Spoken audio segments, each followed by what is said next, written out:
La parole est à Philippe Narcy en qualité de second défendeur.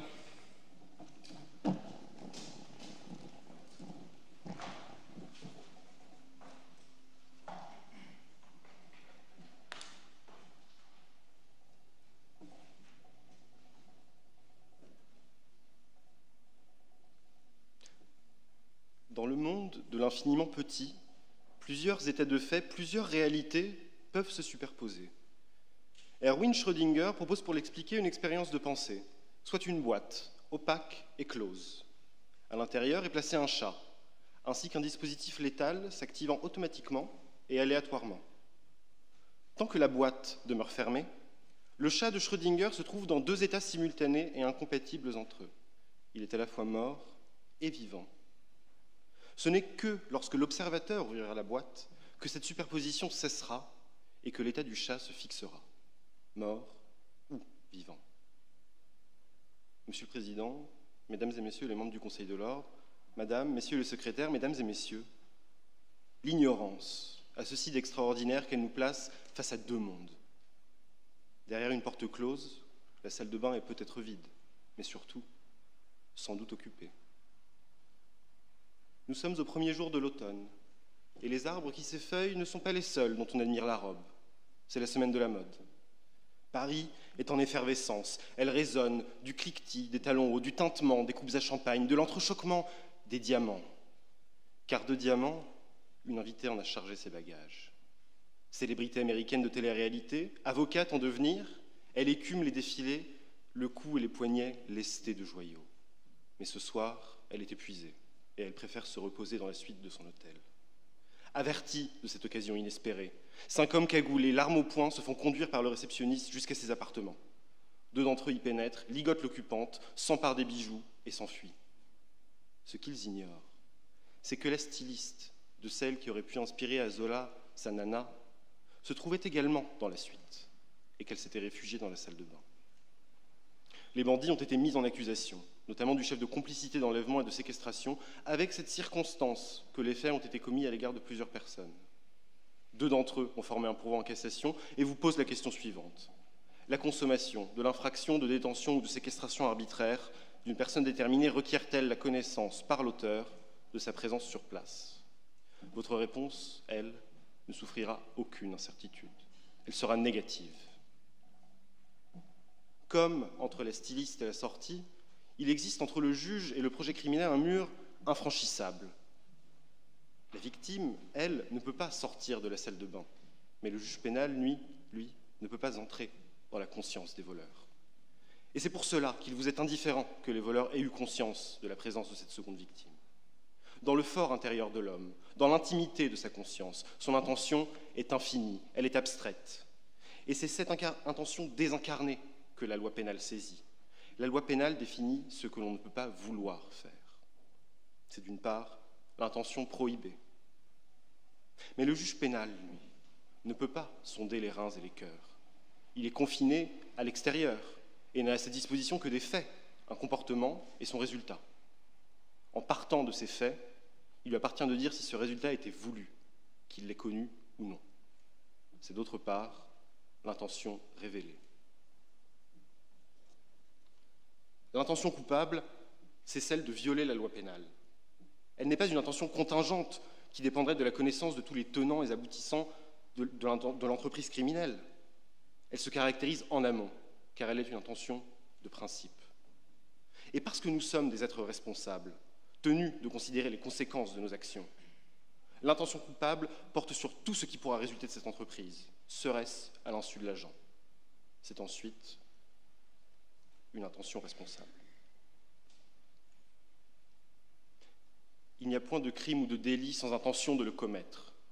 Dans cette formule lapidaire tient toute la raison d'être du droit pénal. Chaque comportement que le législateur a érigé en infraction correspond à une valeur sociale qui mérite protection. Mais cette protection, elle est celle de la société contre les individus qui veulent lui nuire. Seules les atteintes voulues sont condamnables. Seule une conduite intentionnelle mérite châtiment. Garot, Garçon, Maillot, tous nous enseignent que l'intention criminelle est la volonté de l'agent d'enfreindre l'interdit pénal. Elle est la projection d'un dessein dans l'action. Et c'est tout.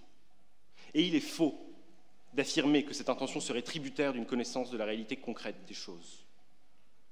Car ce que l'esprit humain a de merveilleux, notre trésor le plus grand, c'est notre capacité d'imaginer le monde au-delà de ce que nous en voyons, et même au-delà de ce que nous en savons. Libre à nous de l'imaginer non pas tel qu'il est, mais tel que nous le voudrions. Rappelez-vous Descartes, si notre entendement est fini, notre volonté, elle, n'est pas contenue dans les mêmes limites, et elle s'étend aussi bien à ce dont nous n'avons pas d'idée claire. Elle est indifférente, dit notre philosophe, à la réalité de notre savoir. La volonté, l'intention criminelle peut être fondée sur une croyance, une erreur, une supposition, un espoir. Qu'en est-il de la séquestration ? L'article 224.1 du Code pénal la définit comme le fait, sans ordre des autorités constituées et hors les cas prévus par la loi, d'arrêter, d'enlever, de détenir ou de séquestrer une personne. L'intention incriminée est celle de séquestrer, de porter atteinte à la liberté personnelle d'autrui. Lorsqu'un individu pénètre dans une agence bancaire, pour dérober les valeurs qui y sont gardées, il est parfaitement ignorant du nombre de personnes présentes à l'intérieur. Et pourtant, en condamnant les issues, le temps de collecter son butin, il manifeste son intention d'entraver la liberté d'aller et venir.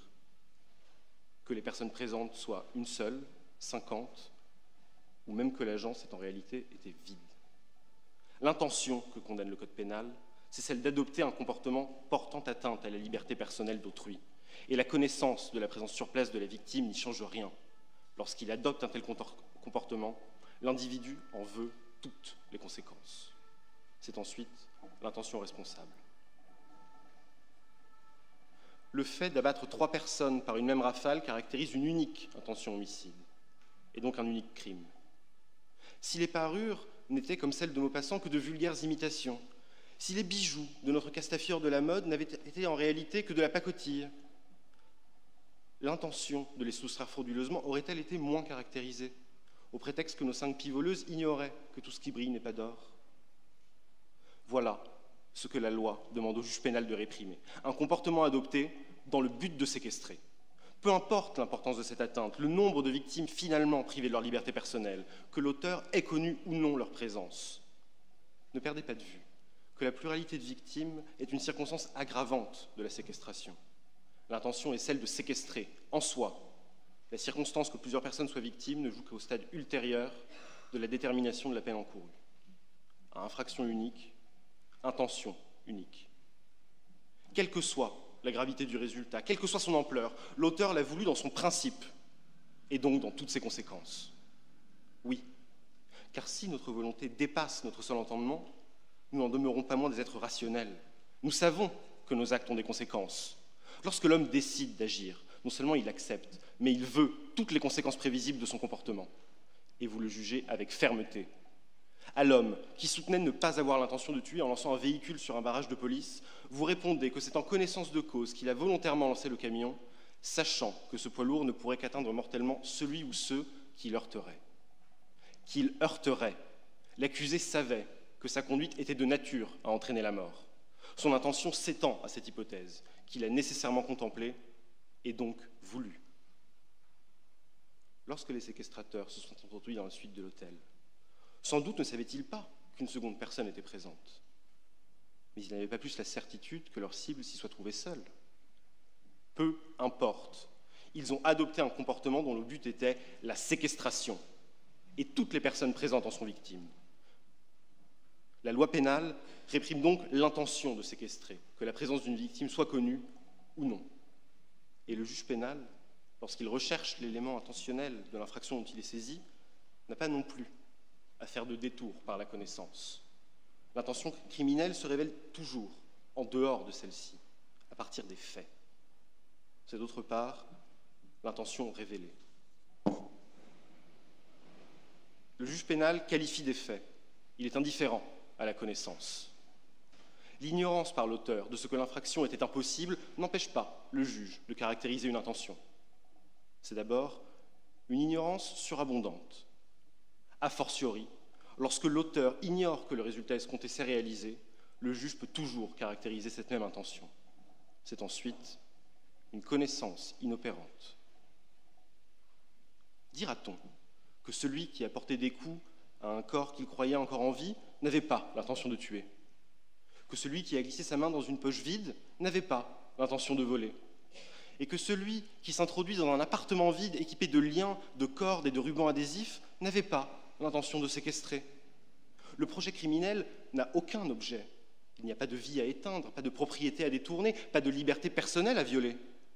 Faudrait-il alors acquitter l'accusé, puisque son intention reposait sur son ignorance? Vous savez que la réponse est non.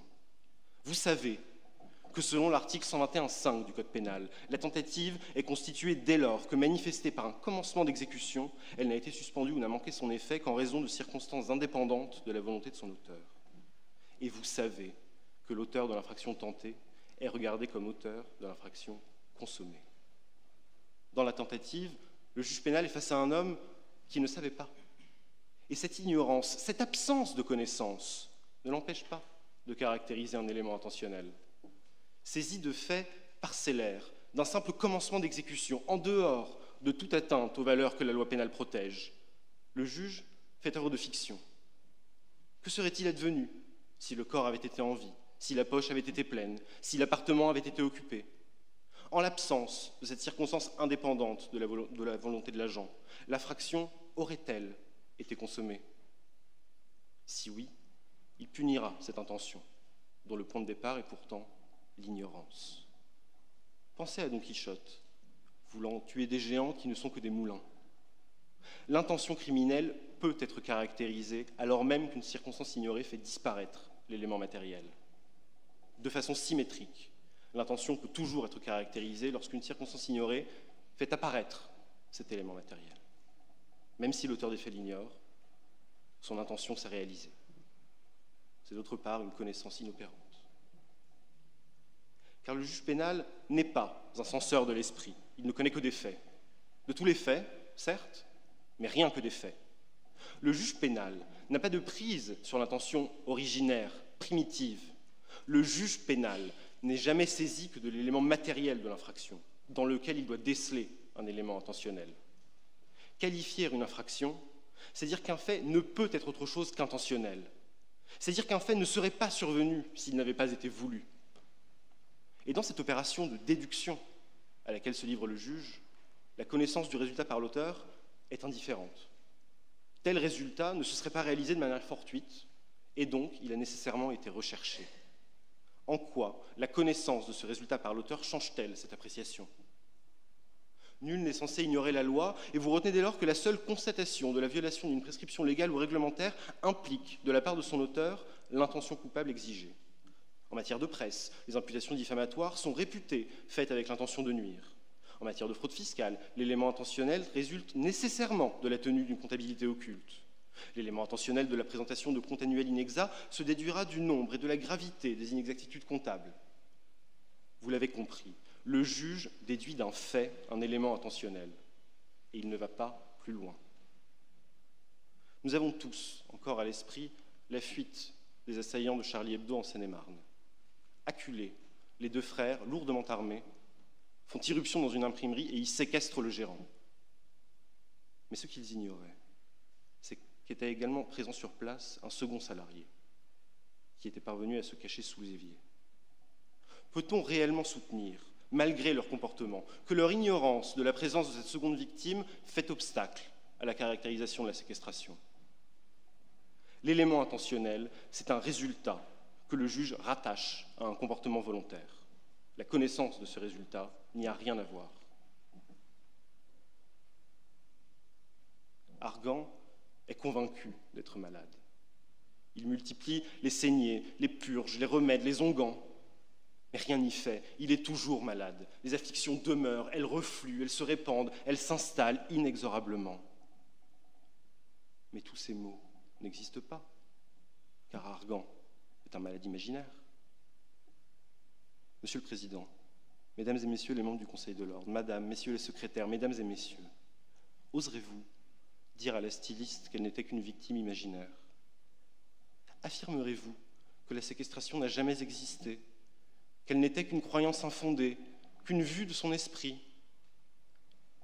Lui direz-vous qu'il lui suffisait pourtant d'ouvrir la porte, de signaler sa présence au séquestrateur pour que ceux-ci l'escortent avec déférence jusqu'à la sortie. La chambre de l'instruction a constaté que cette femme a été privée de sa liberté personnelle. Elle a caractérisé un élément matériel. Elle a encore constaté que les 5 individus avaient l'intention de séquestrer. Elle a caractérisé un élément intentionnel. L'infraction a été consommée. Vous rejetterez. Je vous remercie.